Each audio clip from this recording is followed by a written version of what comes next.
Hello, welcome to the Sigmar Star Center. I'm your host, Rob. I'm joined by the Twitch chat that you can see here.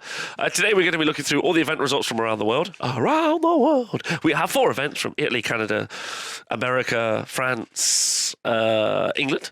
Today, 5 events, I think, from all around the world. So if here's a Twitch chat. I do normally do this on a Monday, but I was traveling back from the US on Monday, and so I've recorded this on a Friday. The stats you can find on the honest-wargamer.com. I know the stats are a little bit out of date. We have over 56 events currently being uploaded into the stats, so when they are done, I will let you know. Before we deep dive into this information, don't forget you can check out the stats there as well as the TSN player rankings. You can support the stats by, there's a coffee link if you want to do that. You can support my show by joining Patreon.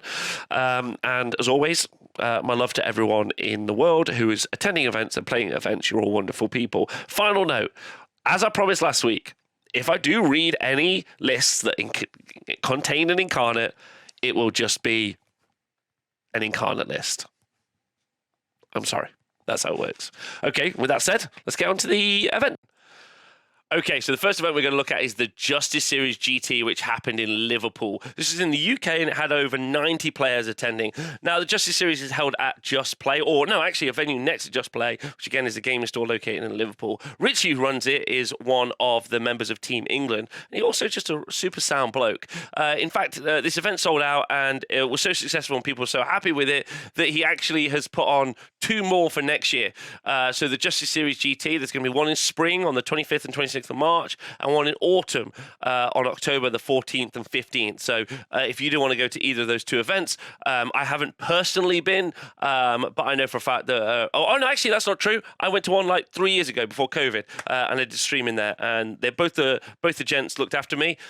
On the day, they did put us in some ropey conditions in the evening, I'm not going to lie. But in the day, they looked after us, and they were super sound. So if you get the opportunity to go, and you should go. So in the 5-0 bracket, we've got 2 names, one who's very well known and one who's definitely an up-and-comer. So Dan Bradshaw took it out on the big 5-0. So he top of the 5-0 bracket, with Freddie Leggett also in the 5-0 bracket. Both players playing Beasts of Chaos. Now, Beasts of Chaos are by far the second best army. I think Nurgle Flies are still better, specifically in the game, that are defeatable by taking a 40-point horror gas, which no one does, which is, I think, hilarious. But there you go. So yeah, they both went 5-0. Now, Dan should be no surprise. He's a member of Team England, who obviously won the AOS Championships last year, but also has gone 5-0 again recently with Beasts of Chaos, maybe, and also did several times last year, and also did really well at the TSN UK event, winning it with, again, Beasts of Chaos. So no doubt that Dan is a player of loads of skill, and you would expect him to push one of the strongest armies in the game around to a high 4-1, and as you can see here, a 5-0, so congratulations. Now, thanks, I'm a bunny. I hope you're well. But Freddie's really interesting. Freddie's kind of like a post-COVID gamer. Maybe he was playing before, and if he was, I'm sorry. But Freddie's done amazingly well with a variety of armies, using a load of different units, time and time again. Definitely a big proponent of early Palador use that we saw in Cities of Sigmar, and has quite often used lists that are his own. So really exciting to see Freddie go 5-0 as well. Again, a super strong army. I have, there's no arguments there. But Freddie also is kind of matching that skill level now, and I would really expect him to be someone that you would see maybe in a national team, or if there was a team event coming up soon, Freddie would be one of my, it would be Big Phil, Freddie, who would be the top of the new wave of people who would be first up that I'd be picking on to pick in a team, basically. So, there you go. So well done to him. Now, looking at the lists, Dan was using some Skyfires. I know Dan came in the chat the other day when I was doing a Zine interview. He said Skyfires were good. He's actually wrong 100%. But what he wanted to prove is that you could play 600 points down in a Beast of Chaos army. So he took 3 units of Skyfires, as you can see, mainly just to stand around and do nothing. While his Dragon Ogre Shaggoth, who was his general with the Arcane Tome, then he had 3 units of 6 Dragon Ogres, 250 points for 30 wounds on a 4-up save that rally on a 4+ is pretty amazing. And then he had 6 Zangor Enlighten on discs These are phenomenal units, especially the new War Scroll. I'd actually say the new War Scroll is better than the old War Scroll. That's pretty much how I feel about it. I think it's a better War Scroll. It's got more utility in turning off command abilities in range, and its output is more consistent because you don't have to let the opponent go first, right? So yeah, big fan. I think the new War Scroll there's a lot of conversation about it, but I think ultimately it's ended up as a side grade and then maybe a side upgrade as well. So great unit, and it's 360 points cheaper than the Skyfires, which are just like there as chaff. Then 2 units of 10 Ungor.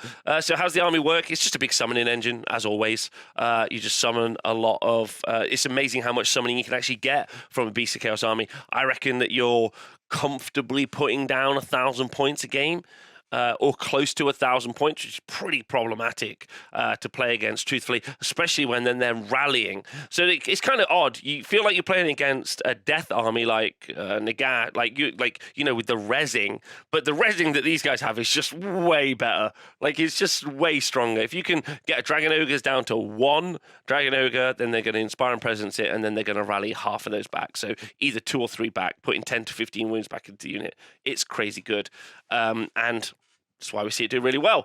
In Freddy's list, slightly different. He went for Gav Spawn. He had a Beast Lord, a Dragon Ogre Shaggoth, and a Great Brave Shaman. Then he had 2 units of 6 Dragon Ogres, so very much like Dan's, 3 units of 10 Ungor, and then he had 2 units of 5 Centaurs, 20 Bestigor, and then a Mindsealer Pharynx, and then just to really prove you don't need that 600 points, he took a Jabba Slithe and a Sigor as well in his list. Now, one of the things that you can really see here is that the core of this army, so Dragon Ogre Shaggoth with some Dragon Ogres, is the same, and then it's just pay for flavor, basically. But it's fun seeing Freddy really mix it up with a Jabba Slithe and a Sigor. So, just fantastic. And as we've seen from the Slaves to Darkness leaks, thanks to Ustadun in the chat for just pointing it out, with a 4-up rally being so effective, 4-up rally took Beasts of Chaos from one of the lowest performing armies in the game to one of the best performing armies in the game. From literal 0 to hero with a 4-up rally. Slaves to Darkness, who are currently sat around a 48% win rate, are about to be pushed up with a 4-up rally in their new battle tome when it comes out, as per the leaks. Crazy. My personal suggestion is they stop giving it out to different armies, but there we go. Anyway, let's go look at the 4-1. Okay, we're going to look at the 4-1s. Before we do this, we should talk about Think Before You Skink in the chat, who just donated £15 to the show, who won Best Sports. This is Mark Colwell, won Best Sports at the event. Finger guns in the air. Well done, Mark. Okay, looking at the 4-1s, though. Big Phil Marshall went on a 4-1, which at this point is disappointing. That's right, I'm going to say it. Phil Marshall is a solid 5-0 player. That's just where he lives now. 4-1 is easy for Phil Marshall. 4-1 is just where he lives. Yeah? If I was Phil Marshall, I wouldn't get out of bed for a 4-1 nowadays. He only 5-0s, right? Only. Okay? That's it, right? He was running Knights of the Empty Throne, which was Knights of the Empty Throne times 6. So this is Varangard, 4 wins and a draw. Oh, okay, so it wasn't a loss. 4 wins and a draw, undefeated. Okay, never mind. Not disappointing. He's back, baby. Yeah? 4-1 is his home. That's where he lives. Yeah? Man is unstoppable, right? He needs a Smurf account, correct. He needs to play, lower event. He needs to, I don't know, he needs to play very weak armies. Anyway, so Legion of the First Prince, not Legion of the First Prince, goddamn. Knights of the Empty Throne, Varangard, they come in a unit of 6, and then you can pile in and attack twice with them. Obviously, they've got the Grasping Plate, which means you can't retreat from them, and Inescapable Doom, which means that they can pile in from 6 inches while within 6 inches. Then he's got another unit of 6, Chaos Sorcerer Lord, Iron Golems, times 4, Mindsealer's Pharynx, and a War Shrine. I don't know, did you borrow this off Toby, or did you get this yourself? Anyway, just... 4-1 Phil, we need the t-shirt. Yeah, 4-1 is my home, is what it should say on his t-shirt. And then some Iron Golems. If this is the first time you've tuned in, I'm sorry. I'm going to make a list architect thing on this soon. That's one of the bits of content I'm going to start making. But in short, they've all got really good armor saves, and they reroll their saves, and they do loads of damage. Really easy. Okay, so well done to him. Piotr Kowalski, who is from Poland, and is the captain of the Polish national team. We took Dorza Kane, and he took Marathi Kane, an Iron Scale, 9 Shadow Stonkers, 10 Witch Elves, a Kronspine Incarnate of Gur, and 15 Bow Snakes. 15 Bow Snakes, Kronspine, Marathi. Dan Arnold.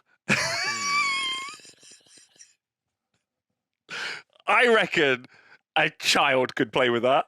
I reckon an actual child below the age of like 11 could play with that list, is what I think. But obviously Piotr's an amazing player who plays at a very high level. He doesn't need to do that, right? Oh yeah, and it's a Kronspine list.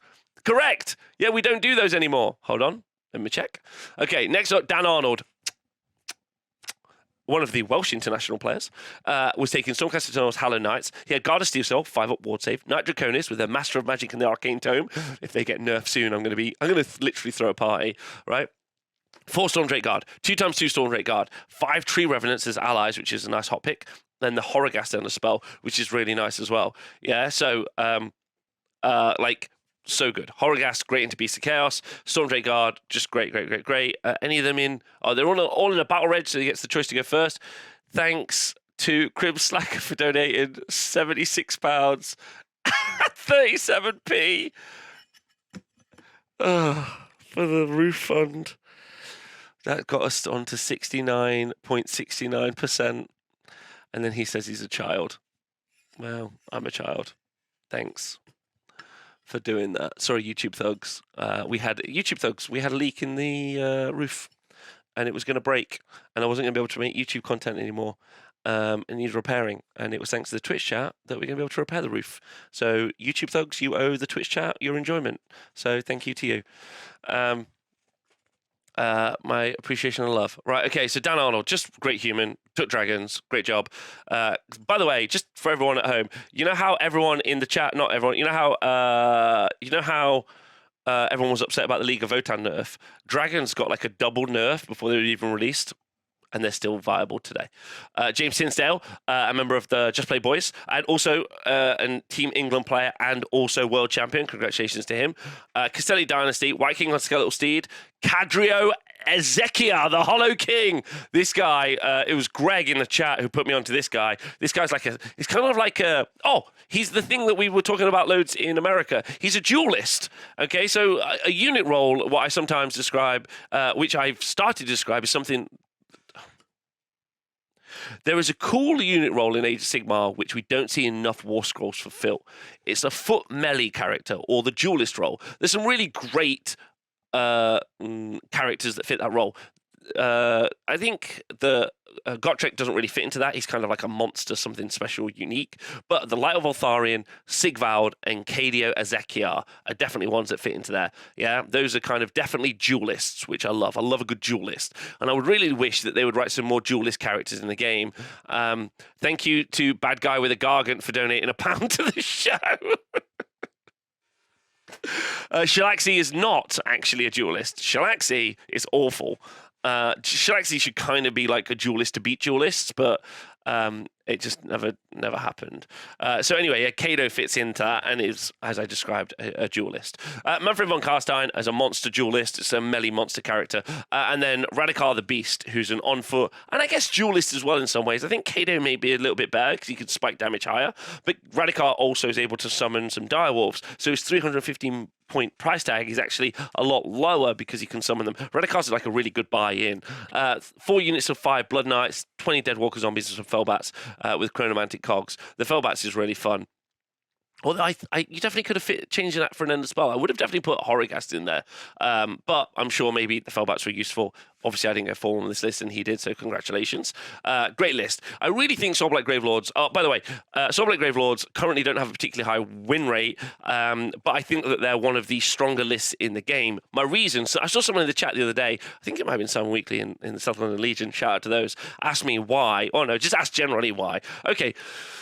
Soulblight Gravelords were pre the Galette Battle Pack a great army for holding the primary, specifically because of zombies being very strong when backed up with some of their other characters. Yeah, Graveguard also kind of did that job as well. But obviously, because you get extra bonus damage against Galician veterans, which currently zombies are, they kind of go away. If you go back and listen to the Soulblight Gravelord's book,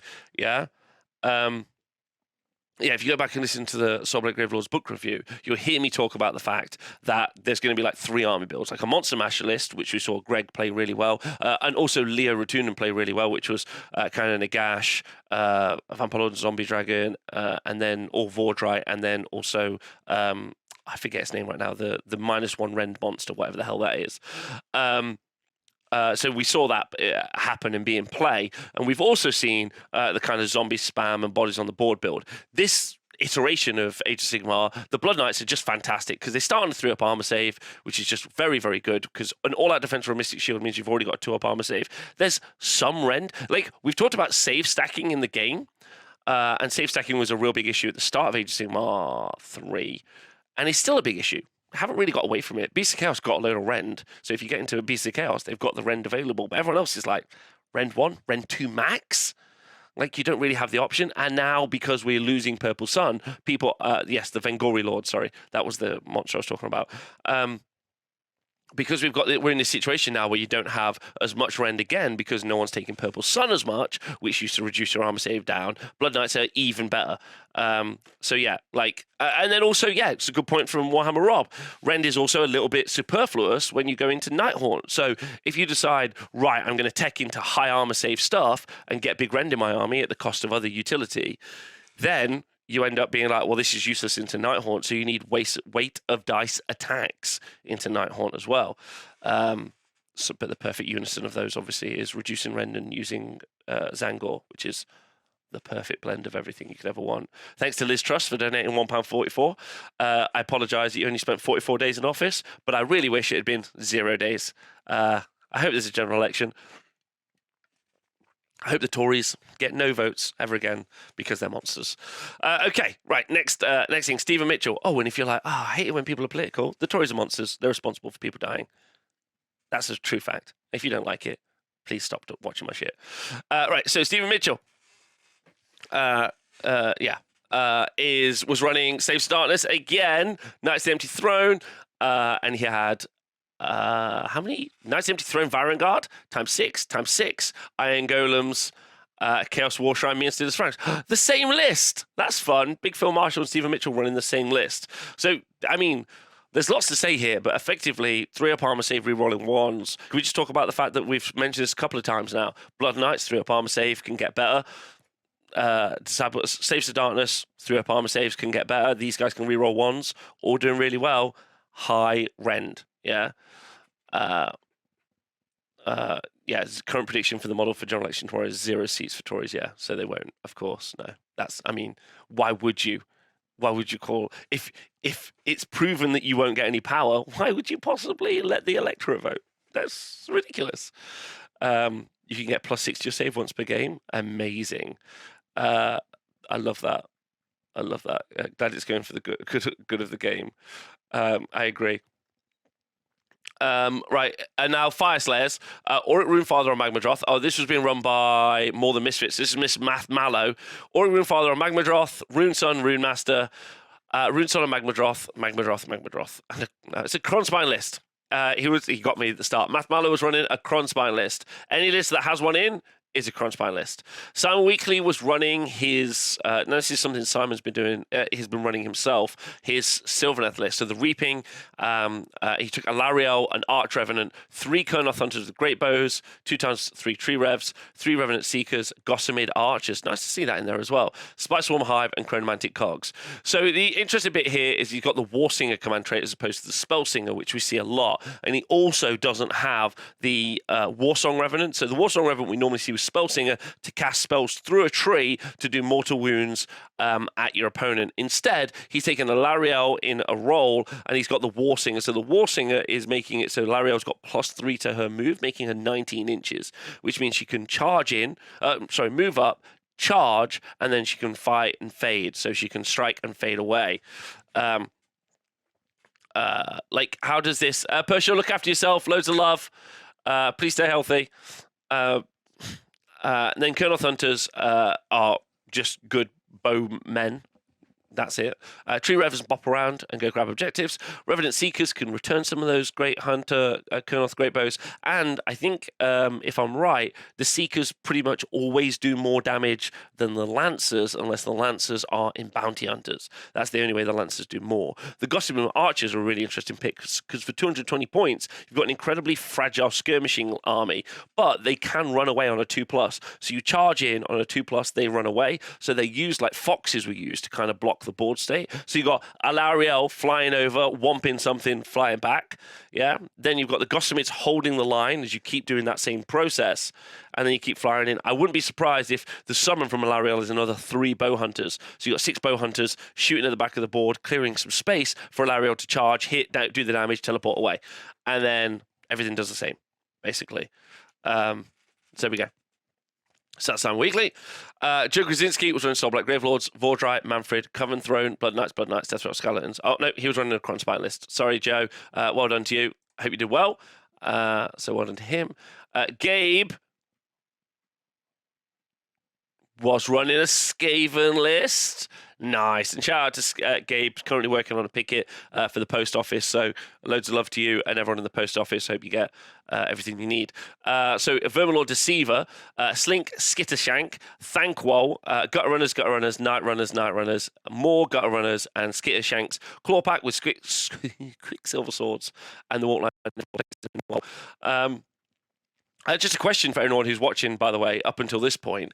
Does anyone else end up creating their own endless spells for each faction? I think that's one of those really creative things that we all get to do, which is really, really fun. I saw loads of really cool endless spells at the event I was at the weekend, mainly because I was in North America. North America can't buy any of the endless spells, so they mainly are kit bashing their own endless spells. And actually, it's really adding to the game system. Hey, Doomla, hello, hope you're well.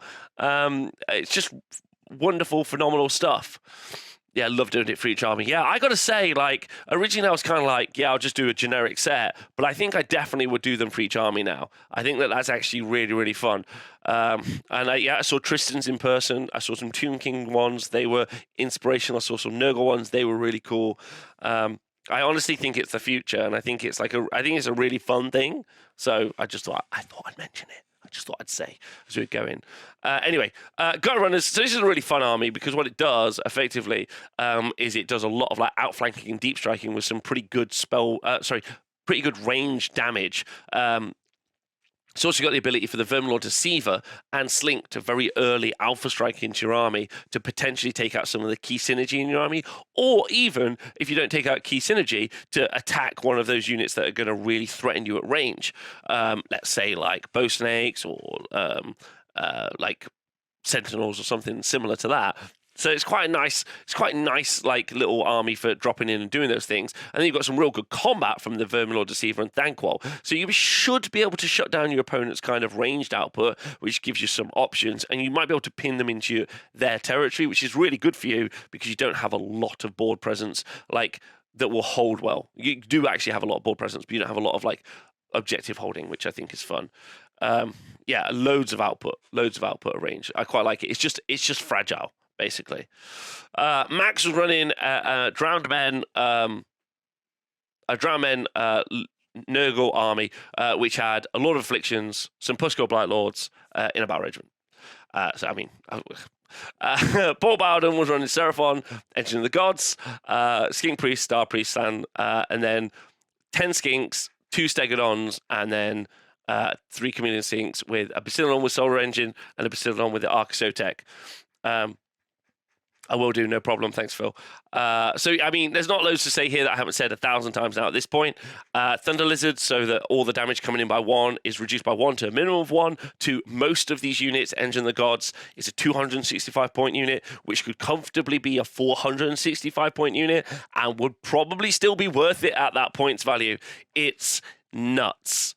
It's nuts that it's 265 points. Even if it goes up by 50 points, that would be undercosted significantly. I think a good price for that is 400 points, just to give you some sort of indication of just how good it is.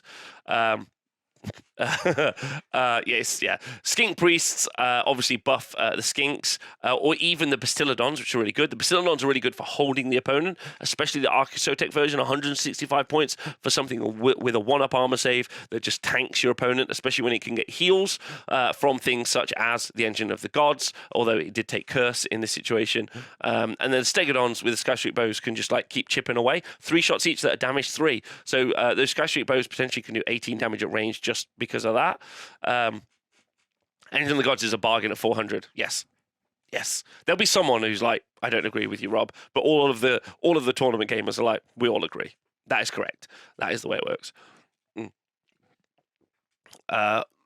Seraphon are so good they'll take you from 4-1 to 5-0. And Phil Sprignall. Now Phil also qualified as an architect this weekend. So he qualified as an architect. He got a coolest army nomination, and then he got coolest army nomination. He qualified as an architect, and he went 4-1 with his was it post LRL book? I think it was. I think the new LRL book.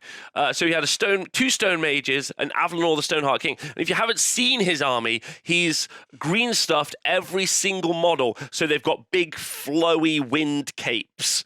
So they're very kind of Avatar-esque. It's very cool. An Hurricane Wind Mage, a Cathalar, 15 Stone Guard, 10 Stone Guard, and 5 Stone Guard, and then 5 Dawn Riders and another 5 Dawn Riders with Horrorghast and the Rune of Petrification. I will be doing an LRL deep dive next week, but I'm going to be having a couple of people on the show to talk about it, and so you should be able to tune in then. So I won't go into the detail on that right now. And this was the last event with the old LRL book. Okay, so that's good because that's how he's built his army anyway. So shout out to Phil on congratulations on qualifying.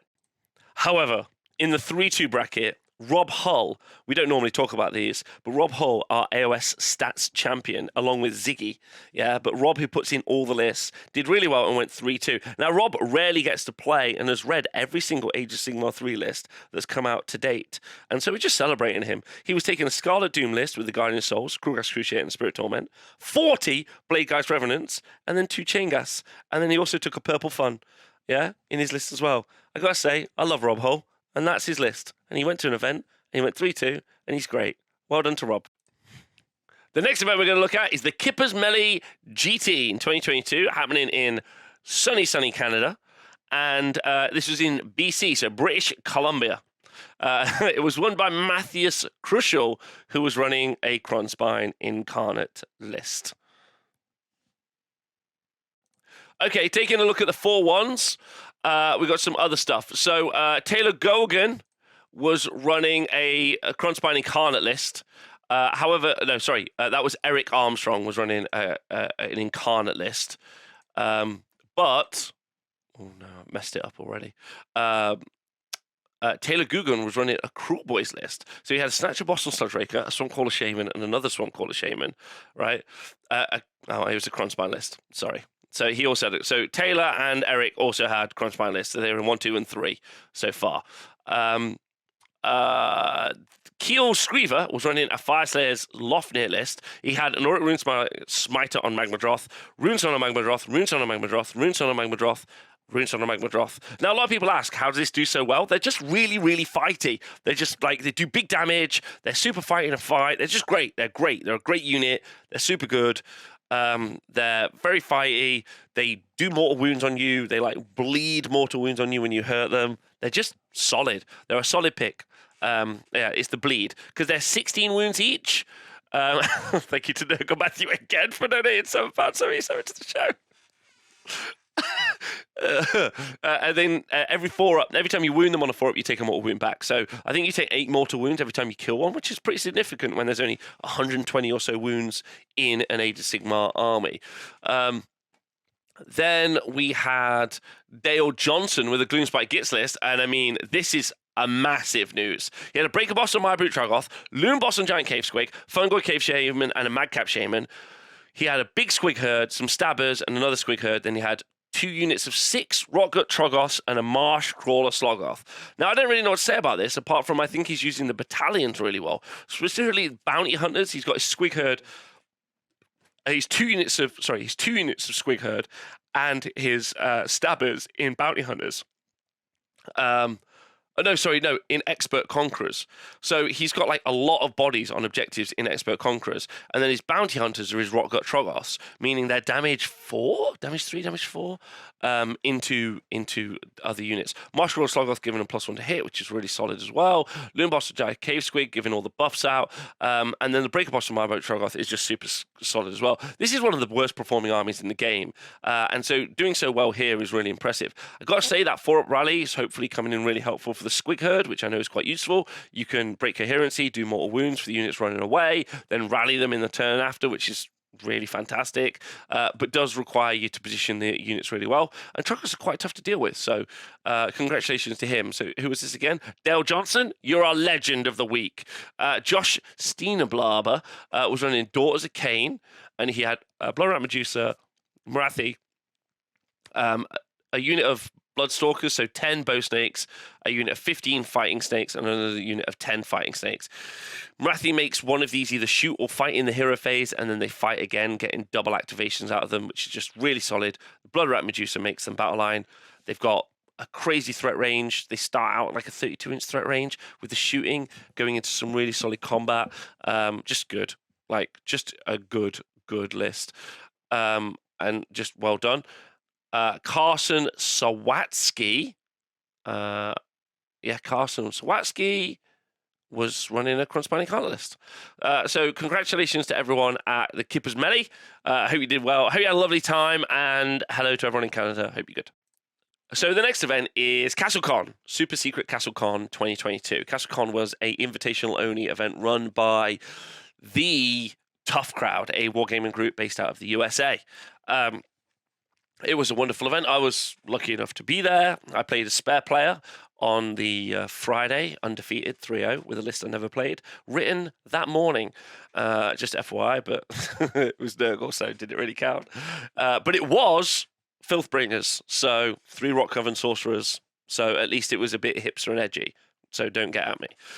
Anyway. It was an amazing venue, super lovely place, and it was won by Mr. Jeremy Versier, who was in his murder hobo stage of his life, running, it says Daughters of Cain, and if this says Daughters of Cain, this is a lie. I'm hoping it then says, okay, well, none of this is true. He actually, there we go. Says it down here. So it's secret. It says Daughters of Cain because his first match he played a grudge where he had a Daughters of Cain off with another Daughters of Cain player. So Little Marathi is a name. So Marcelo, member of Team USA. Jeremy, the captain of Team USA and also the world's commissioner at the minute, then was hammering, and I mean hammering, rosé wine. While sporting some aviators and with a mustache that would make the gods weep, then switched up to playing Fyreslayers for the rest of the event. And his Fyreslayer list was an Auric Runemaster, a Battlesmith, and Auric Runeson, 3x5 Auric Hearthguard, and then 1, 2, 3, 4, 5, 6 Grimwrath Berserkers, Gotrek, and a Doomseeker. Okay? And don't forget, exactly, the 240-point triumph was the key. Now, I don't know what to say about this list, apart from I'm probably going to run it. Because number one, Jeremy has gone 5-0 already several times this battle pack, yeah? He's doing incredibly well. Yeah, that's both on the West Coast, which doesn't really count, and also in other places, right? However, he also went 5-0 with this list, or 6-0, or something at an invitational with this list as well, right? It's Gotrek is an Incarnate equivalent. I super agree with that statement, Russ. Yeah, but it's an amazing list. Imagine how much fun you would have painting up 6 Grimwrath Berserkers that are all different and kitbashed. Yeah, a Gotrek and a Doomseeker, right? It's wicked cool. Yeah. Gotrek is pretty good against an Incarnate, honestly. Of course he is, because he's going to win that fight, right? Yeah. Don't agree with me, that's weird. He won the Nova Invitational with this too. He did also win the Nova Invitational with this too. So I'm hoping Jeremy's going to come on the show and talk about this at some point, because I'm not going to bother to sully my words with this. I know a lot of this is the Grimwrath Berserkers fight on death. It's kind of a key element of this. But I'm going to let him speak for it. But it's an amazing list, and he should be super proud of himself. Although Like, he's just great. In the 4-1 bracket, and I'll just do this off the top of my head, was Darren Watson running Beast of Chaos. Was it an Incarnate list? No, it just had Dragon Ogres, and it had like 2 times 6 Enlightened, basically, only losing to Jeremy. So yeah, great list, one of the best lists in the game. Nate Trinelli with his Scarlet Doom Nighthorn had a bunch of Revenants and some other stuff. Mike Vaginos, while with a hole in his foot, so Mike stepped on a spike and was limping for the rest of the weekend, went 4-1 with Bone Splitters with loads and loads of big stabbers. Owen Jackson from Team Lit, a little bit heartbreaking, went 4-1 because this was with a Reign of Stars 2.0, right? So Reign of Stars, if you listen to the Reign of Stars show, then we've only ever gone 3-2 so far. Owen the first with Reign of Stars to hit the 4-1 bracket. So congratulations to him. A Star Drake, 2 units of 2 Fulminators, a Slan, the Comet. Andy Trentinelli in the 4-1 with Blades of Corn running Scarbrand, pushing that around and making everything do great. And then just a bunch of heroes in here: Mike Maccabee, Ridge, James O'Brien, Mackenzie, Tom Ling, Marcella, Emma, Dayton, Joanna Singh, Jacob Berry, Gavin, Leo, Joshua, Ryan, loads of people. Ryan Bryan. What did I get? Oh, I didn't get in as bottom table guy, unfortunately. Nicole's first event, Spencer, doing great. Tristan's very first event with a win. I think we should shout that out because Tristan has been listening to the Honest Wargamer since day one. So Tristan's first event at a GT with Sons of Behemoth, 1-4. The only way is up, baby. So congratulations to all of you. Basil, doing great. Frederick McGrath Brigada. Anyway, so yeah, great event. And you should all be super chuffed with yourselves. Lovely to do this. Our next event was in France, okay? And this was being held by the Order of the Mechanical Lion. This was the French Singles Cup Northwest, and it took place in Rennes. Oh, Rennes? In Rennes. The Rhine. Here's the top 10. It's differentials. So they use differentials. So differentials first. So there's 5-0, 4-1, and 3-2 as usual. Okay. So what I mean by that is in AOS Standard. I used it.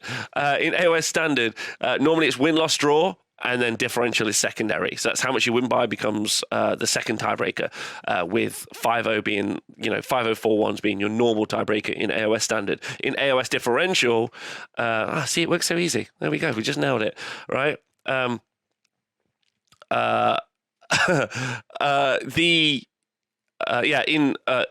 differential, it's how much you win by, right? So you sometimes can go 3-2, but end up placing really well. So this is in France, and they have a lot of these singles cups. In first place, we had Boyan there. Now, French also all have gamer names for their players. And so Boyan came first. He went 4-1, but he had 80 points. He had drowned men and loads of Pusco Black Lords. In second place was Asbok with Gotrek. He had Gotrek, Slan, Ashloth Bannerbearer, Skink Priest, Purple Sun, 2x2 Salamanders, some Skinks, and Saurus Guard. Amazing stuff. I actually was thinking the other day, why don't we see more Salamanders? I don't know why. That's kind of odd. Kaizo, who did go 5-0 but came third, took Sons of Behemoth. He had 3 Gatebreakers and a Cronspine Incarnate Gur, so it's a Cronspine list. Well done to him. Fimbia was running a Magikin of Nurgle list with the Glockkin, Orgot's Demon Spew, Morbidex Twice Spawn, a Lord of Afflictions. Thank you, Tin Weasel, for subscribing. 2 Pusco Black Lords, and then 2 units of 10 Rotmire Creed. I've used Rotmire Creed recently. They are crazy. 14-inch shooting attack that if it does disease points to a unit, does disease points to other units within 7 or 3 inches, one of those two. Crazy stuff. So good. In fifth place was Ikabar, and Ikabar was running a Cronspine Incarnate list. Askeladd, who went 4-1, and in sixth place was running a Seraphon list in Thunder Lizard with Croak, Star Priest, Ashloth Bannerbearer, Engine of the Gods with the Arcane Tome, and then Beastmaster and Prime War Beast, and he had the Universal Prayer Curse, some Camo Skinks, some Saurus Guards, some Saurus Knights, and Bastillon with Archaeotech Solar Engine, Horrorghast, and Chronomantic Cogs. Quite scared for Cogs changing, actually, because I think it's actually very good in Tzeentch, but I think is good for the health of the game if it changes generally around the board. Great list, I know. Anthras was running Sylvaneth. He had Durthu, Warsong Revenant, and an Arch Revenant. Now, as a Tree Lord stand, thanks to Simon, I don't know if Simon's listening, but I hope he is. I'm a huge fan of Tree Lords. He wasn't running any of those, but he was running the Spirit of Durthu with the Green Gladius, which will wreck people's faces. A Warsong Revenant and an Arch Revenant. Then 10 Dryads, 6 Kernoth Hunters with Scythes, 3 Revenant Seekers, 3 Spike Rider Lancers, and 5 Tree Revenants and Spike Swarm Hive. I really like this. I actually think I've come around to the idea of either running Seekers in 6s, Seekers and Lancers in 6s, or in these 3s with the Kernoth Hunters with the Scythes. I think if you're just relying on just doing Fight and Fade, you don't do enough damage. But if you do that along with some charges, or if you just yang a Durthu into them, I think you end up with like a lot of power, which is just really good. Hellscar was running a Kronspine Incarnate list. James Clement in 9th place was running a Lumineth Realm Lords list in Helon. Nice. Severith, 2 Hurricane Wind Spirits, 2 Hurricane Wind Spirits, and a Hurricane Wind Mage. Then Wardens, Sentinels, 40 Sentinels, 2 lots of 10 Wardens. I don't really know what I really want from the Lumineth lists in the future when I see it. I really like Wardens as a unit. They're exactly what you would want from like frontline infantry, especially in a more elite army, right? Like they do significant damage. They're survivable enough. They're good. They're just slow, and I don't want them to be fast because they're infantry with spears, right? So I think they do a good job. If they didn't have things like Sentinels or Ballistas, although Ballistas I think are nowhere near as egregious as Sentinels, then you would maybe see them being more aggro. I would quite like to see maybe Sentinels output reduced even more, so that you did end up with more of a fighty list coming out of Lumineth. I'm very interested in, Lumineth is one of those interesting books where I think there's just a little bit too much impetus on making it an army that castles, and I think in the right context you can maybe make it an army that does be aggressive. That said though, Severith and 2 Hurricane Wind Spirits are some of the most mobile units in the game. You do have units that are going to go around and do all sorts of stuff, and they're very unique so in what they do and on their utility on the board state. So yeah, it's an interesting army. And then in 10th place, nice, a Sylvaneth list. Nalru, Ancient, Battle Mage, Branch Wraith, Scythes, Lancers, 6 Lancers in a unit, Dryads, Aether Wings, Revenants and stuff. So that's everything over in France. France have a really cool kind of way of like building their tournament system. They do 6 months of singles events, 6 months of team events. They tend to rotate those. They've got like the Academy where they build up their player base. It's really cool, really effective way of doing it. Love it lots. So yeah, fantastic. So a shout out to everyone over in France. So to round us off, and a spectacular event. We had 30 teams of 4, 120 players playing in Italy, in Italy's largest team tournament. Really exciting that they were able to get so many people playing at this event. And I got sent this information over by Francesco. I want to make sure I get that right. So thank you to him. So he gave me a quick recap. And this was Italy's Trials 2022, the road to AOS Worlds. So this is where they're putting on a 4-person team event to try and try out all these people for this big event, basically. Anyway, this was a 4-person team event held in Casal Monferrato in Italy on the 15th and 16th of October, my birthday. There was 30 teams for 120 players, making it the biggest AOS event ever in Italy. It was organised by Team Italy captain Andrea Epi, to look at the player base to form the 2023 AOS Worlds team for Italy. The top 14 teams move on to an invitational event at the end of November where the captains of the top 14 teams can attend with the same or another team composition.